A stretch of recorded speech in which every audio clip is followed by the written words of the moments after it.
Assalamualaikum warahmatullahi wabarakatuh. Kembali lagi di channel Ngoprek Semesta. Kali ini saya akan membahas kembali pembahasan soal yang berkaitan dengan latihan soal fisika. Materinya tentang hakikat ilmu fisika, besaran dan pengukuran.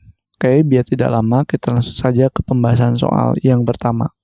Nah, di soal ini ada pengertian dari fisika adalah ini fisika ya, berarti ilmu yang mempelajari fisik atau ilmu yang mempelajari interaksi dalam kehidupan, ilmu yang mempelajari gejala interaksi, kemudian ilmu yang membahas fenomena alam saja, kemudian ini ada ilmu yang mempelajari gejala alam atau fenomena alam beserta interaksi yang menyertainya. Nah, yang paling tepat itu adalah ilmu yang mempelajari gejala alam atau fenomena alam beserta interaksi yang menyertainya. Karena fisika itu berkaitan dengan gejala alam dan juga fenomena alam beserta interaksi-interaksinya ya. Kita lanjutkan ke soal yang nomor 2. Nah, di soal yang kedua ini ada hakikat ilmu fisika dibagi menjadi 3, yaitu fisika sebagai ini sudah jelas banget, ini pasti hafal banget ya. Yang pertama ada apa ya ini ya, yang C ya. Ada produk, ada proses, dan sikap ya. Ada produk fisika, proses fisika, dan sikap fisika. Oke, kita lanjutkan ke soal berikutnya di soal yang nomor 3. Kumpulan dari produk fisika yang benar salah satunya adalah jadi produk fisika itu apa aja sih gitu ya. Produk fisika itu salah satunya ada fakta, rumus, dan konsep. Jadi yang benar ini ya. Jadi yang A, yang lainnya salah. Karena fakta benar, sains bukan, pengamatan bukan. Jadi kurang tepat aja sih. Oke ya. Soal yang keempat berikutnya.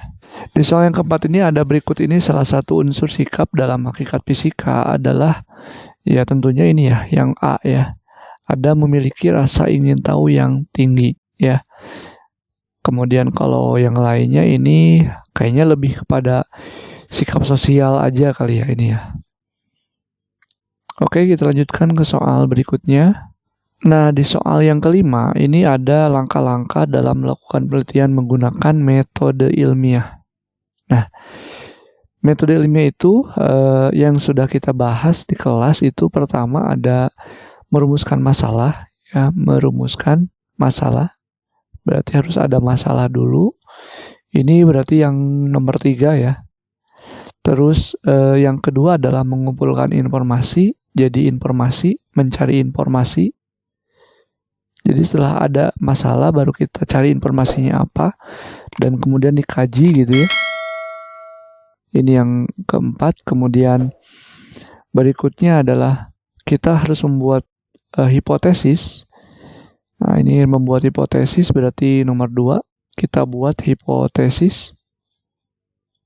Berarti ini nomor 2.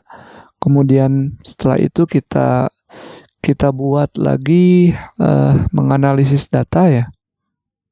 Oh belum ya, melakukan eksperimen dulu sorry. Jadi kita buat eksperimen itu nomor 6.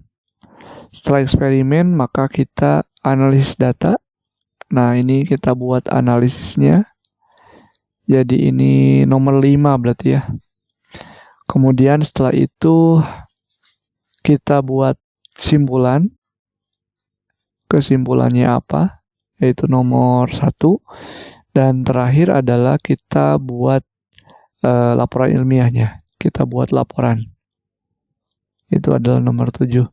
Jadi 3, 4, 2, 6, 5, 1, 7. 3, 4, 2, 6, 5. Oke, yang B ya.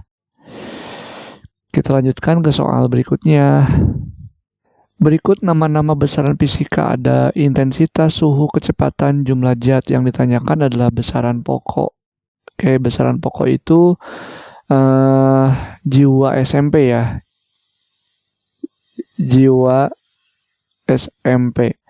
J itu adalah untuk jumlah zat, I intensitas cahaya, W untuk waktu, A-nya untuk arus, S-nya untuk suhu, M-nya massa, dan P-nya adalah panjang. Nah, yang ada itu berarti ada intensitas cahaya, kemudian suhu, dan jumlah zat. Berarti 1, 2, 4 ada nggak? Ya, ini. 1, 2, 4. Oke ya, kita lanjutkan ke soal berikutnya. Berikut ini yang merupakan besaran turunan ya, berarti selain dari jiwa SMP tadi. Jiwa SMP itu untuk besaran pokok ya kan. Nah, berarti selain ini. Berarti yang kalau ada ini yang A, ini ada jumlah zatnya. Ini jumlah zat, otomatis salah. Karena ini bukan besaran turunan. Kemudian ini jumlah zat lagi. Ini ada jumlah zat, kemudian ada intensitas cahaya. Ini bukan, ini juga besaran pokok. Yang ini aja besaran turunannya. Kemudian kuat arus, ini adalah besaran pokok. Ini turunan-turunan. Kemudian ini waktu ya. Waktu adalah besaran pokok, yang lainnya turunan. Jadi yang benar itu yang E. Karena ini semuanya besaran turunan. Kita lanjutkan ke soal berikutnya. Oke, ini sudah nyampe di soal yang ke-8. Kita ada soal dimensi fisika. Dan yang kita harus cari adalah ini ya, dimensi dari jaraknya berarti ya, dimensi dari S. Oke, untuk mencari dimensi itu kita harus tahu dulu satuan ya. Ini satuan dari kecepatan. V itu untuk kecepatan dan T itu adalah waktu. Nah, kecepatan itu satuannya adalah meter per second dan T itu satuannya adalah second. Nah, ini kan meter per second kali second, ini bisa dicoret. Meter, ini meter ya. Nah, ini tuh meter. Nah, meter itu adalah termasuk ke dalam besaran panjang. Besaran panjang itu dimensinya adalah L. Karena M doang kan, berarti dimensinya adalah L. Jadi yang tepat adalah yang A. Oke, kita lanjutkan ke soal berikutnya. Ini ada soal nomor 9, hasil pembacaan dari jangka sorong. Untuk ini dulu ya, yang H dulu ya. Yang H berarti cara cepatnya itu kan berarti kita lihat dulu skala utama. Skala utamanya kan ini ya, 3 skala utama yang udah dilewati oleh angka 0. Jadi angka 0 ini sudah melewati angka 3 kan, tapi lewat 3 garis, berarti 3, 1, 2, 3. Makanya ini jadi 3,3 cm. Ya. Kemudian kita cari yang berhimpitan ya. Yang tepat berhimpitan itu yang ini ya. Nah, ini ya. Yang berhimpitan yang itu. Jadi ini skala noniusnya itu adalah, berarti kan kalau ini 0,5 berarti 6, 7 ya. Nah, 7 dikali 0,01 dikali dengan NST. NST itu nilai skala terkecil ya. Oke. Jadi 7 kali 0,01 itu adalah 0,07 cm. Dan hasilnya adalah 3,3 ditambah dengan 0,07. Ya, jumlahkan 7, 3, 3. Ya, jawabannya adalah 3,37 cm. Oke ya. Ini untuk yang H. Sekarang untuk yang ini, yang G. Pertama, kita lihat dulu skala utama. Skala utama itu yang atas. Ini kan angka 4. Sudah dilewati oleh angka 0. Jadi 4 cuman lewat satu garis. Angka 0 ini kan sudah melewati 4 dan satu garis. Berarti jadi 4,1 cm. Dan skala noniusnya itu kita lihat dengan skala yang berhimpitan langsung. Dan ini yang paling lurus banget ya. Nah, ini nih. Ya, yang ini itu tepat banget, jadi 7 lagi ya. Oke, 7 kali 0,01. Jadinya 0,07 cm. Dan hasilnya adalah 4,1 ditambah dengan 0,07 cm. Maka jawabannya adalah 4,17 cm. Kemudian untuk yang ini, skala utamanya yang ini ya. Angka 0 ini udah melewati angka 4 dan 2 garis, jadinya 4,2 cm. Kemudian kita cari skala nonius yang berhimpitan langsung dengan skala utama. Yang paling tepat sih menurut saya ini ya. Ini tepat banget, jadi 4 dikali 0,01 sama dengan berarti 0,04 cm. Dan hasilnya adalah 4,2 ditambah 0,04. Kita jumlahkan jadinya 4,24 cm. Gitu. Ya. Kita lanjutkan ke soal nomor 10. Oke, nampaknya ini adalah soal yang terakhir, hasil pembacaan dari micrometer skrup. Caranya hampir sama dengan yang tadi, kita lihat skala utama dan skala nonius. Nah, skala utama itu yang sebelah kiri, yang ini, dan skala nonius adalah yang di sini, yang kanan. Sama kayak tadi skala utama. Skala utamanya ini kan angka 3, cuman emang nggak ada angka 0 di bawah. Ini kan yang paling dekat dengan skala nonius itu angka 3 kan ya. Jadi tulis aja 3. Cuman di bawahnya itu ada satu garis. Nah, kalau di bawahnya ada satu garis kayak gini, berarti tambahin 0,5. Karena ada satu garis. Ya.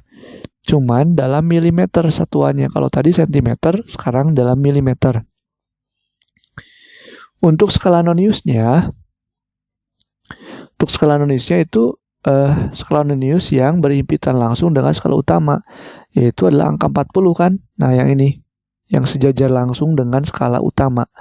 Berarti 40 dikali 0,01 mm. Nah, dikali dengan NST dari mikrometer skrupnya. Jadinya 0,40 mm. Nah, ketika kita jumlahkan, hasilnya adalah 3,5 ditambah dengan 0,40. Maka hasilnya adalah 3,90 mm. Gitu. Kita lanjutkan ke soal berikutnya yang ini, yang B. Skala utamanya adalah 5 kan, yang dekat dengan skala nonius ini ya. Jadi 5. Tapi karena ada di bawah satu garis, makanya jadi 0,5 mm. Dan skala noniusnya itu adalah yang bertepatan langsung atau sejajar langsung dengan skala ini, yang skala nonius dan skala utama. Berarti ini kan 25, 26, 27. Jadi 27 kali 0,01 mm hasilnya adalah 0,27. 27 ya. 27 mm. Dan hasilnya itu kita jumlahkan 5,5 ditambah dengan 0,27 mm. Hasilnya adalah 5,77 mm. Kemudian satu lagi yang ini, skala utamanya itu adalah 6.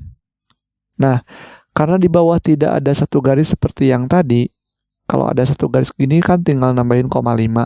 Tapi karena nggak ada berarti ini 0 gitu. Karena nggak ada garis di bawahnya. Dan skala noniusnya itu adalah yang bertepatan langsung dengan ini. Berarti 35, 36, 37, 38, 39 kan ini ya. Oke. Jadi 39 dikali 0,01 mm. Hasilnya adalah 0,39 mm. Dan hasil penjumlahannya adalah 6,0 dijumlahkan dengan 0,39. Ditambahkan hasilnya adalah 6,39 mm. Oke, itu dulu yang bisa saya sampaikan. Mudah-mudahan ada manfaatnya. Terima kasih. Mohon maaf bila ada kekurangan dan kesalahan. Jika ada salah, silakan langsung aja dicatat di kolom komentar. Nanti saya akan komentari dan saya perbaiki. Terima kasih. Assalamualaikum warahmatullahi wabarakatuh.